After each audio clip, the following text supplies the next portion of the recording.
Hello बच्चों, my dear student, BK ज्ञान class में आप लोगों का फिर से स्वागत है।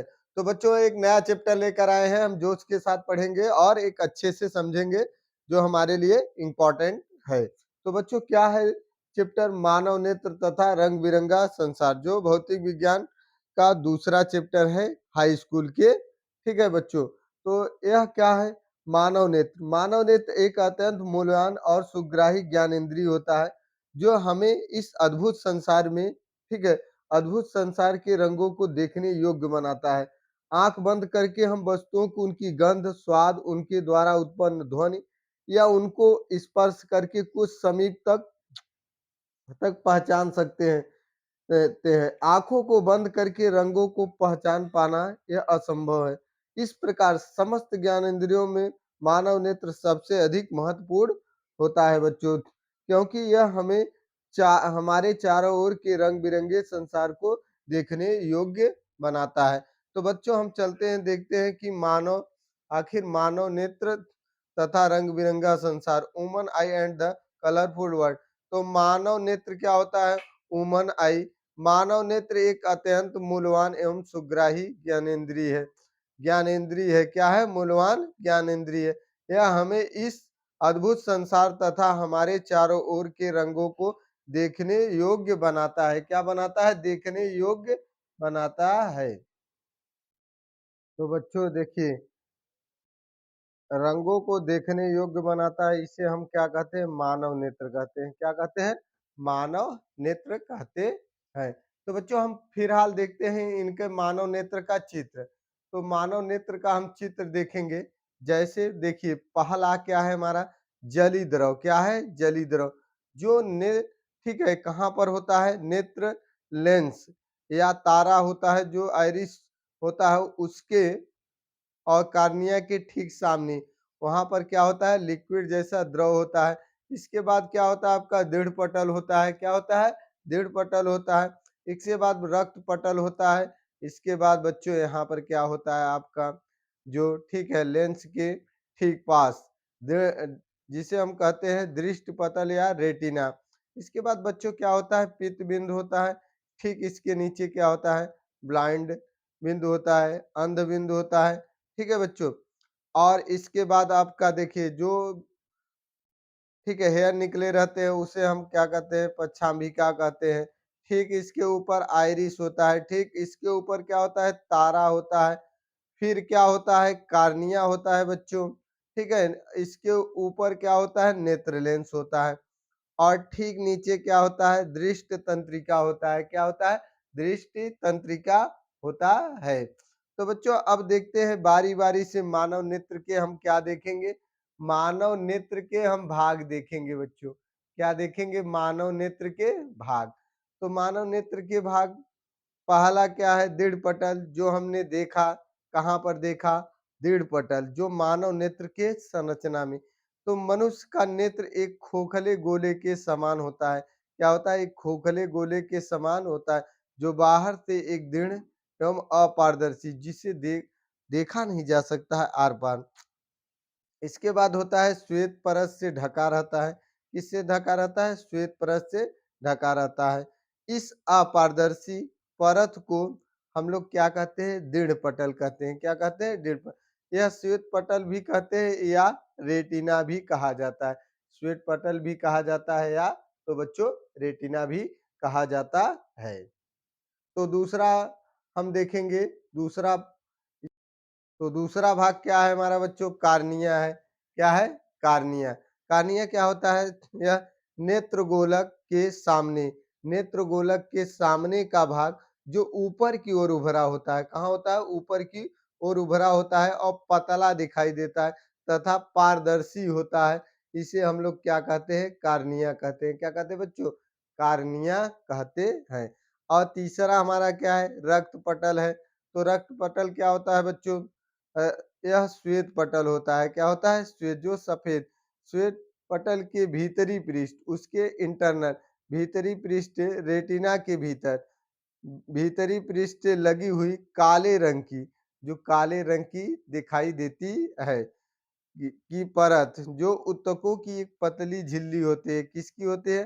टिश्यू की एक पतली क्या होती है? मेम्ब्रेन या झिल्ली होती है, जिसे हम लोग क्या कहते हैं? रक्त पटल। क्या कहते हैं बच्चों? रक्त पटल कहते हैं। तो चौथा हमारा क्या है? चौथा हमारा है बच्चों, क्या है चौथा? चौथा हमारा है आइरिस है। क्या है बच्चों? आइरिस है। तो आइरिस क्या होता है? यह देखिए कार्निया के पीछे, किसके पीछे? कार्निया के पीछे की ओर रंगीन काली, भूरी, नीली, अपारदर्शी झिल्ली का एक पर्दा होता है, जिसे हम लोग क्या कहते हैं बच्चों? आइरिस कहते हैं। क्या कहते हैं? आइरिस। यह कार्निया के पीछे, किसके पीछे होता है? कार्निया के पीछे, पीछे की ओर एक रंगीन काली, भूरी और नीली अपारदर्शी झिल्ली का एक पर्दा होता है, जिसे हम आइरिस कहते हैं। तो बच्चों चौथा नोट किए, तो पेन कॉपी लेकर नोट करते जाइए जाइए। तो बच्चों अगला हम देखते हैं कि पाँचवाँ, पाँचवाँ क्या है? पुतली है। क्या है? पुतली। ठीक है? यह आइरिस के बीच में एक छिद्र होता है। क्या होता है? छिद्र, जिसे हम लोग क्या कहते हैं? ते हैं पुतली या नेत्र तारा। क्या कहते हैं? पुतली या बच्चों नेत्र तारा कहते हैं। तो नेक्स्ट छठवां क्या है? नेत्र लेंस है। क्या है बच्चों? नेत्र लेंस है। तो नेत्र लेंस में हम देखेंगे, देखिए नेत्र लेंस आइरिस के पीछे पारदर्शी ऊतकों का बना एक द्विउत्तल लेंस होता है, जिसके द्वारा बाहरी वस्तुओं का उल्टा और तथा वास्तविक प्रतिबिंब लेंस के पीछे कहाँ बनता है बच्चों? रेटिना या दृष्टिपटल पर। रेटिना या दृष्टिपटल पर बनता है। अब बच्चों सातवां क्या है? सातवां हमारा है पछांबी मांसपेशियां, सिलियरी मसल्स। यह नेत्र लेंस मांसपेशियों की एक विशेष प्रणाली द्वारा टिका रहता है। किसके द्वारा? एक विशेष प्रणाली द्वारा टिका रहता है, जिसे हम क्या कहते हैं? पछांबी मांसपेशियां कहते हैं। तो बच्चों अगला है नेक्स्ट आठवां है, आठवां और नौवां। तो आठवां और नौवां हम देखेंगे। देखिए आठवां क्या है? दृष्टि पटल या रेटिना। नेत्र गोलक के भीतर पीछे की ओर एक क्या होता है? रक्तक पटल के ऊपर स्थित दृढ़ पटल होती है या रेटिना होती है। बच्चों उसके ऊपर क्या होता है? जली द्रव। तो कार्निया तथा नेत्र लेंस के बीच के स्थान में जल के समान एक भरा हुआ क्या होता है? द्रव होता है। क्या होता है बच्चों? एक द्रव होता है। तो हम 10वां देखेंगे। तो बच्चों देखिए 10वां क्या है? हमारा पित्त बिंदु है। क्या है? पित्त बिंदु। दृष्टिपटल के मध्य में पीला भाग होता है। कैसा भाग होता है? पीला, जिस पर बना प्रतिबिंब प्रतिबिंब बहुत ही स्पष्ट होता है। क्या होता है? बहुत ही स्पष्ट होता है बच्चों। अब हम आगे देखेंगे होंगे मानव नेत्र द्वारा प्रतिबिंब का बनना। मानव नेत्र द्वारा प्रतिबिंब का बनना। तो बच्चों मानव नेत्र द्वारा प्रतिबिंब का बनना, तो चलते हम देखते हैं कि मानव नेत्र द्वारा प्रतिबिंब का बनना।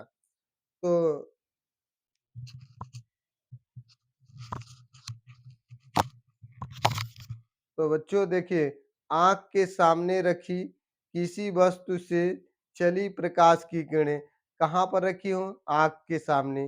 ठीक है? आँख के सामने चली प्रकाश की किरणें कहाँ पहुँचती हैं? आपके कार्निया पर गिरती है तथा अपवर्तित होकर क्या होकर? अपवर्तित होकर नेत्र में प्रवेश करती है, जहाँ वस्तु का एक कैसा प्रतिबिंब बनता है? उल्टा प्रतिबिंब बनता है। प्रतिबिंब बनने का संदेश प्रकाश तंत्रिका, कौन सा? प्रकाश तंत्रिकाओं द्वारा मस्तिष्क में पहुंचता है। कहाँ पहुंचता है? मस्तिष्क में पहुंचता है, और जिससे यह प्रतिबिंब सीधा दिखाई देता है। कैसा दिखाई देता है? सीधा दिखाई देता है। तो बच्चों देखिए फिगर के माध्यम से समझते हैं। ये हमारी क्या है? वस्तु है, यह रखी हुई वस्तु है। और यहाँ पर देखिए ये हमारी क्या है? कार्निया है। जब यहाँ बस से प्रकाश डाला जाए तो यहाँ पर क्या एक उल्टा चित्र बनेगा? कहाँ पर? रेटिना पर। और ये बच्चों क्या है? नेत्र गोलक है। ये आपका लेंस है। ये आपका क्या है? तारा है। क्या है? तारा है। तो बच्चों ये क्या है? यही मानव नेत्र द्वारा बनने का प्रतिबिंब। क्या तब प्रतिबिंब कैसा दिखाई देगा? सीधा प्रतिबिंब दिखाई देगा। कैसा दिखाई देगा? सीधा।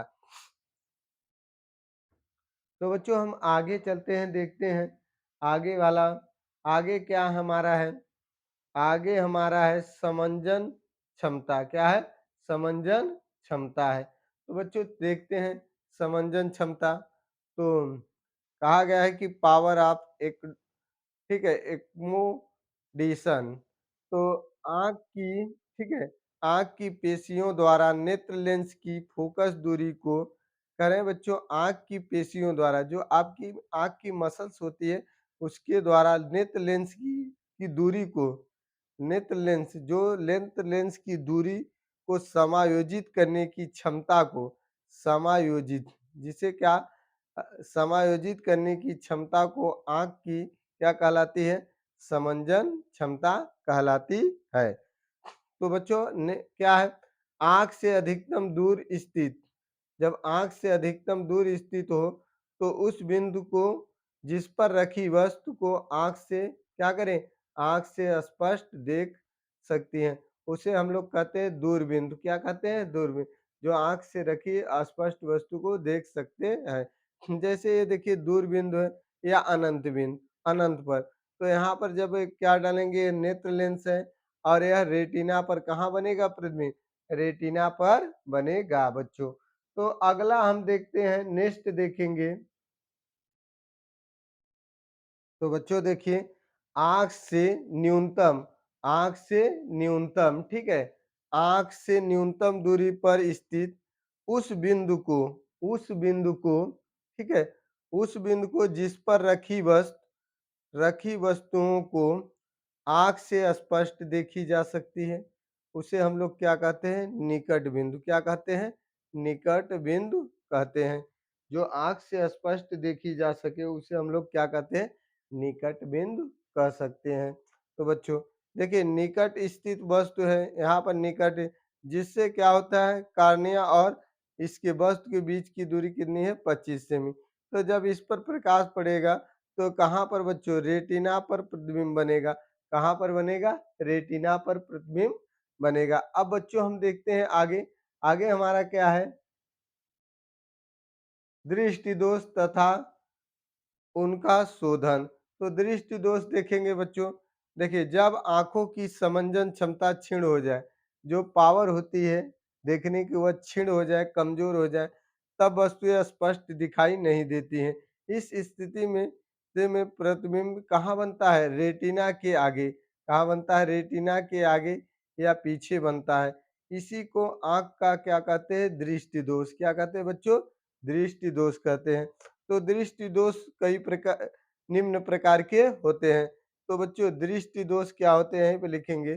दृष्टि दोष निम्न प्रकार के, निम्न प्रकार के होते हैं।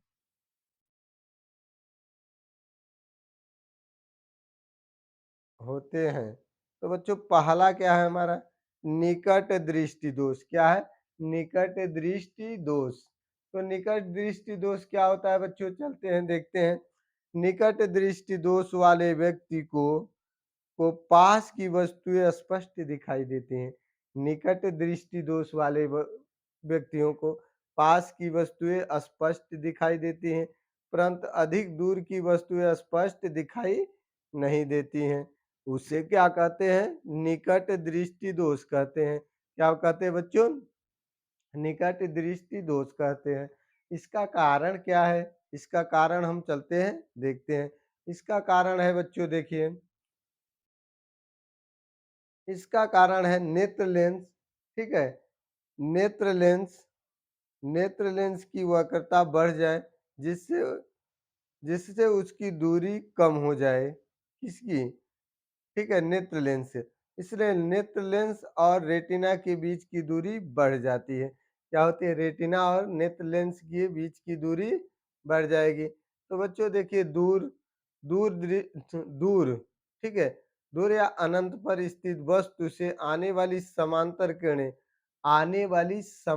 किरणें बच्चों, तो आने वाली समांतर किरणें जब नेत्र लेंस पर पड़ती हैं, तो उनकी क्या होती है, वक्रता त्रिज्या क्या होती है, बढ़ जाती है, ठीक है। वक्रता त्रिज्या बढ़ जाए जिससे उनकी दूरी क्या होती है, कम हो जाती है, उनकी दूरी कम हो जाती है। है। तो बच्चों या तो वस्तु अनंत पर हो स्थित हो आने वाली समांतर किरणें। तो बच्चों हम नेक्स्ट अगला देखते हैं। अगला हमारा क्या है, निकट दृष्टि दोष का निवारण। तो निकट दृष्टि दोष का निवारण कैसे किया जाए? इस दोष में नेत्र का लेंस अधिक क्या होता है, अवसारी हो जाता है। इस दोष को ठीक है दूर करने के लिए, ठीक है, दूर करने के लिए अवतल लेंस, ठीक है, अवतल लेंस का प्रयोग किया जाता है जिससे नेत्र लेंस को कम अभिसारी कर दें। क्या नेत्र लेंस को कम अभिसारी कर दे बच्चों। तो आगे हम चलते हैं, देखते हैं कि नेक्स्ट क्या है, दूरदृष्टि दोष। तो बच्चों देखते हैं कि दूर स्थित या अनंत पर वस्तु से आने वाली समांतर किरणें जो कहाँ पड़ती हैं, अवतल लेंस पर। कहाँ पड़ेंगी, अवतल लेंस से। जो दूरबिंदु O हो, ठीक है, दूरबिंदु O हो और लेंस की फोकस दूरी क्या हो, एफ हो। तो बच्चों इसमें देखेंगे जो आपकी कार्निया हो, ठीक है, और आपका O है, उनके बीच की क्या है, एक्स हो, क्या हो, एक्स हो। और जहाँ पर मिले वहाँ पर क्या हो, ठीक है, वक्रता आर हो। तो माना अवतल लेंस की फोकस दूरी एफ हो, क्या हो, एफ हो, तथा दोषपूर्ण आंख के दूर बिंदु ओ की दूरी यक्स हो, तब हम कहेंगे बच्चों u बराबर माइनस अनंत तथा v बराबर माइनस एक्स। तो हम बच्चों लेंस के सूत्र से, किसके सूत्र से, लेंस के सूत्र से, लेंस का सूत्र क्या है, 1/v माइनस 1/u बराबर 1/f में मान रखने पर। तो बच्चों जब हम मान रखेंगे, मान रखने पर क्या हो जाएगा तो हम क्या है यहाँ पर आपका, ठीक है, v बराबर माइनस एक्स, तो माइनस एक्स, u बराबर माइनस अन इन्फानाइट तो यहाँ प्लस माइनस माइनस, तो 1/f, तो f बराबर क्या हो जाएगा, माइनस एक्स। क्या हो जाएगा, माइनस एक्स। इसलिए बच्चों हम कह सकते हैं अवतल लेंस की फोकस दूरी नेत्र लेंस के दूर बिंदु की दूरी के क्या होनी चाहिए, बराबर होना चाहिए। क्या होना चाहिए बच्चों, बराबर होना चाहिए। अब हम देखते हैं दूरदृष्टि दोष। क्या देखेंगे बच्चों, दूरदृष्टि दोष। तो दूरदृष्टि दोष क्या होता है, इसमें होता है, देखिए दूरदृष्टि दोष में मनुष्य की आंख का वह दोष जिसमें मनुष्य दूर की वस्तुओं को स्पष्ट देख सकता है। क्या होता है, स्पष्ट। बच्चों हेडिंग से ही पता चल जाता है कि क्या है, परंतु पास की वस्तुएं स्पष्ट दिखाई नहीं पड़ती हैं। तो बच्चों क्या होता है नेत्र लेंस की जो वक्रता का कम होना, जो नेत्र लेंस की वक्रता होती है वो कम हो जाती है जिससे उसकी फोकस दूरी क्या होती है, बढ़ जाती है बच्चों।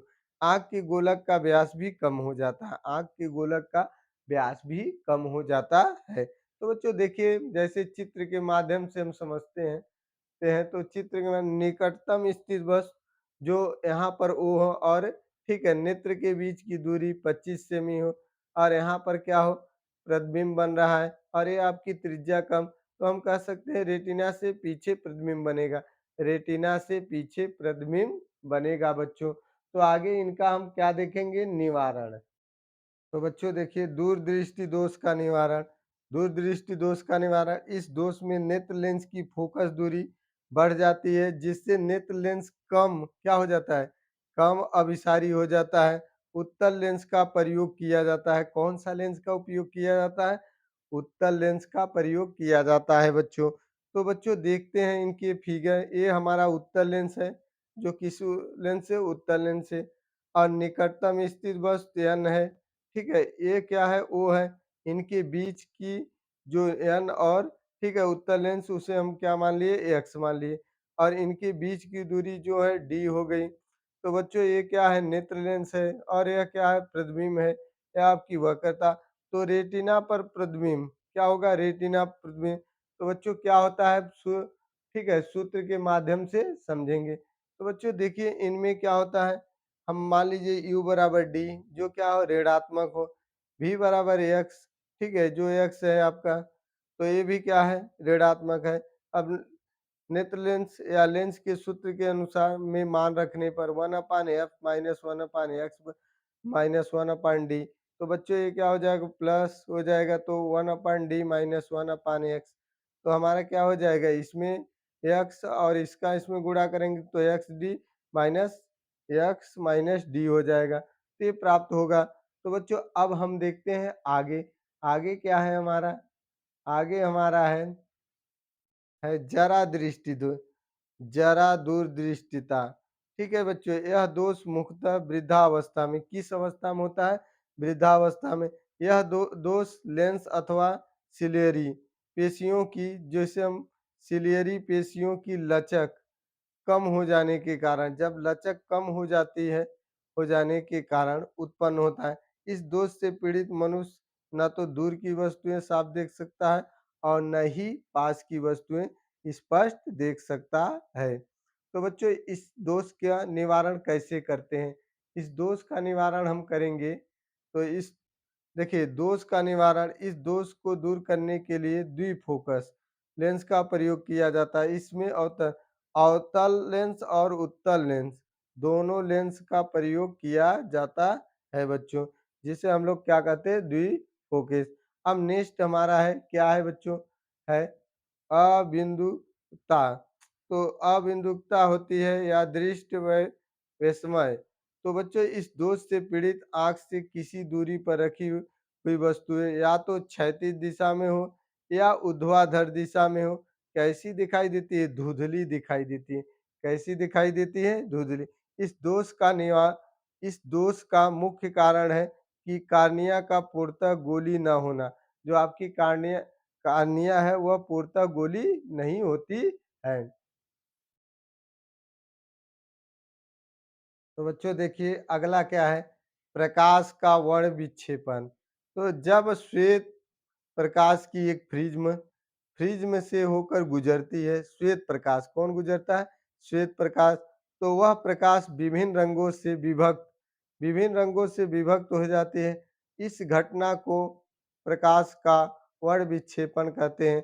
वह विभिन्न रंगों में क्या हो जाती है बच्चों, ठीक है विभक्त हो जाती है। जैसे यह क्या है श्वेत प्रकाश है, जब एक प्रिज्म के कांच से गुजारेंगे तो हवा में होते हुए वह विभिन्न रंगों में क्या स्पेक्ट्रम के रूप में क्या होती है बच्चों विभक्त हो जाती है। तो देखते हैं क्या इसे इम्पॉर्टेंट पॉइंट।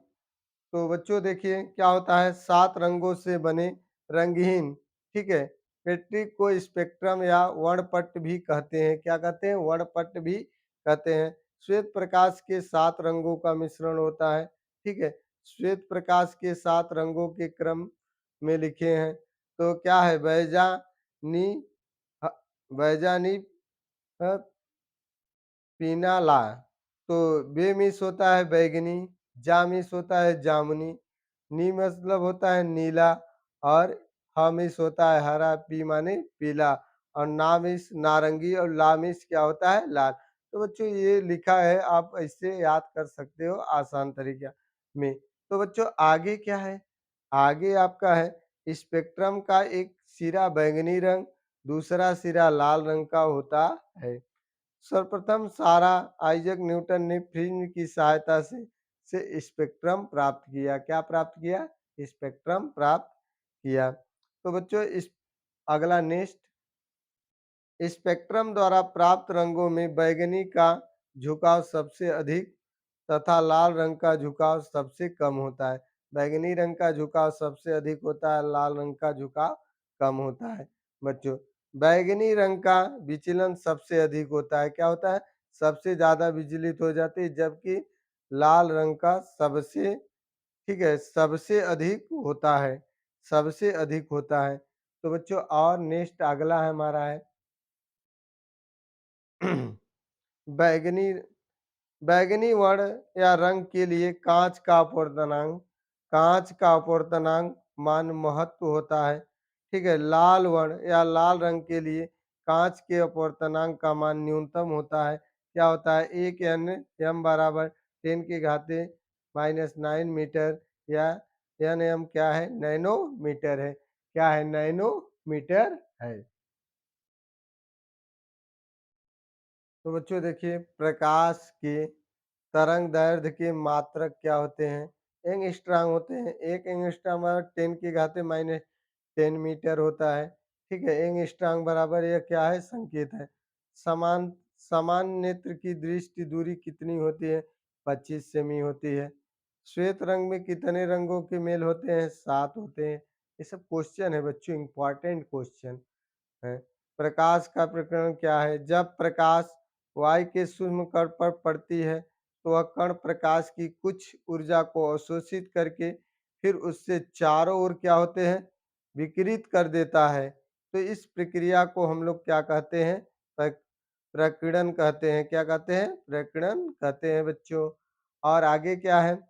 प्रकाश के प्रकीर्णन के कारण आकाश का रंग कैसा दिखाई देता है?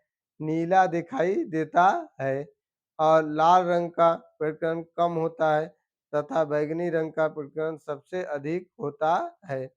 अब देखिए बच्चों, क्या है आपका? आपका कोलाइडी क्या है? किसी माध्यम में छोटे-छोटे कणों के निलंबन को कोलाइडी कहते हैं। जैसे दूध, धुआं, हवा, कुहासा आदि। जब इनमें माध्यम में छोटे-छोटे कण होते हैं जो निलंबन की अवस्था में चले जाते हैं, उन्हीं को हम लोग क्या कहते हैं? कोलाइडी कहते हैं। अब बच्चों अगला क्या है हमारा? टिंडल इफेक्ट या टिंडल प्रभाव किसे कहते हैं? किसी कोलाइडी विलयन में निलंबित कणों से प्रकाश के प्रकीर्णन को टिंडल प्रभाव कहते हैं। क्या कहते हैं? टिंडल। तो एग्जाम्पल के माध्यम से समझते हैं। पानी में घुले सफेद आटे के गिलास का रंग नीला हो जाता है। पानी में सफेद आटे के गिलास का रंग नीला दिखता है। इसका कारण है कि देखने वाले की आंखें तक केवल क्या हो रहा है? प्रकाश, अरे प्रकीर्णन प्रकाश पहुंच रहा है। प्रकीर्णन प्रकाश पहुंच रहा है। तो बच्चों यह क्या हुआ? हमारा पूरा चैप्टर समाप्त हो गया। तो वीडियो को लाइक करिए, सब्सक्राइब करिए और अधिक से अधिक बच्चों को शेयर भी करिए। तो यह वन शॉट में आपका यह पूरा हो गया, मानव नेत्र और रंग बिरंगा संसार। तो बच्चों ठीक है।